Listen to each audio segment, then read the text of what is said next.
This content is based on facts for educational purposes. We do not intend to defame any company. Logos are omitted for copyright. You know, we're on this incredible quest to build new minds. And it's not just happening in one place. It's this journey that's unfolding on all these different fronts at the same time. We're talking everything from totally reinventing the building blocks of computers to, and this is the wild part, literally growing intelligence in a lab. So let's dive into this pretty fascinating new world. So you might be asking, why this frantic race to build something new? Well, this quote from Intel really nails it. The AI we use every day, it's amazing, but it is also incredibly thirsty for energy. We're basically hitting a wall when it comes to sustainability. And to get past it, we need a completely new way of thinking. Okay, so our story starts at the smallest possible level you can imagine, the transistor. We're going right back to the very foundation of computing to fix a fundamental problem, one that's been slowing us down for, get this, over 70 years.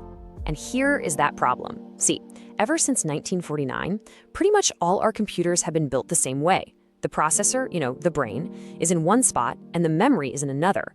All that data has to shuttle back and forth, and it creates this massive traffic jam. We call it the von Neumann bottleneck, and it wastes a ton of time and an incredible amount of energy. So what's the fix? Well, researchers have come up with a totally new kind of transistor. It's called a synaptic transistor. Instead of just being a simple on-off switch, it actually mimics how a real synapse in your brain works. That means it can handle both short-term and long-term memory. It processes and stores information all in the same place, just like our brains do. And the result of that? Well, it's just staggering efficiency. Look at this number, 1.51 femtojoules. That is the maximum energy this new transistor uses for a single calculation. Now, to put that in perspective, that is just a ridiculously small amount of energy, way, way less than previous attempts. This really opens the door for truly low-power, brain-inspired compute. Okay, so having one super efficient transistor is a huge breakthrough. But what do you do with it? How do you take that tiny little spark and scale it up into a full-on thinking machine? Well, you build an entire system around it. You scale it up to this, 1.15 billion. That is the number of artificial neurons that are packed into Intel's brand new neuromorphic supercomputer. It's a machine designed from the ground up to think just like a brain. Right, this is Hallucinate, and its specs are just mind-boggling. Over 1 billion neurons, 120 billion synapses, and it's all running on just 2,600 watts of power. I mean, that's about what it takes to power a microwave oven. This is what's possible when you have that new efficient architecture. You get this massive scale without the massive energy bill. So, up to this point, we've been talking about silicon that's inspired by biology. But here's where our story takes a really dramatic turn. We're about to leave the world of computer chips and circuits behind and take a huge leap into living biological systems themselves. And this is the question that's driving a whole new field of research. What if, instead of trying to mimic the brain with silicon, we could just use the brain's own cells as the hardware? Welcome to the absolutely wild world of organoid intelligence. The basic idea is this. You take human stem cells, you grow them into these little three-dimensional clusters of brain tissue called organoids, and then you try to harness their natural processing power. We're talking about using living neurons as a computer. It's a lot to take in. I know it sounds like something straight out of science fiction, but it is already happening. In this landmarked experiment, a collection of about 800,000 brain cells in a dish, they nicknamed it dish brain, was actually taught how to play a simplified version of the video game Pong.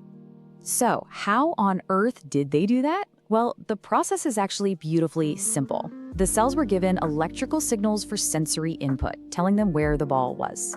And they could act by firing their own neurons to move the paddle. But here's the crucial part, the feedback.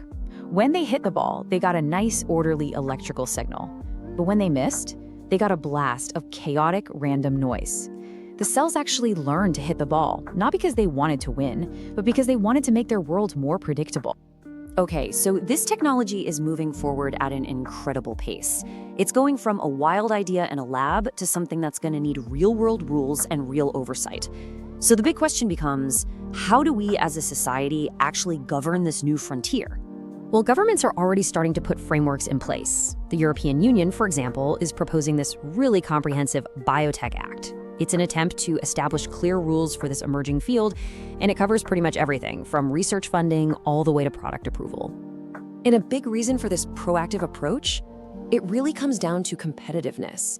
I mean, look at this. The EU, the US, and China are basically neck and neck when it comes to producing top-tier biomedical research.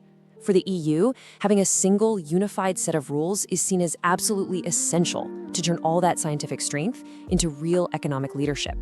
But let's ask this. Who is actually shaping these new rules? If you look at the feedback for that proposed EU Act, it's pretty clear. Business associations and private companies made up about half of all the submissions. That tells you that industry has a very, very powerful voice in this conversation.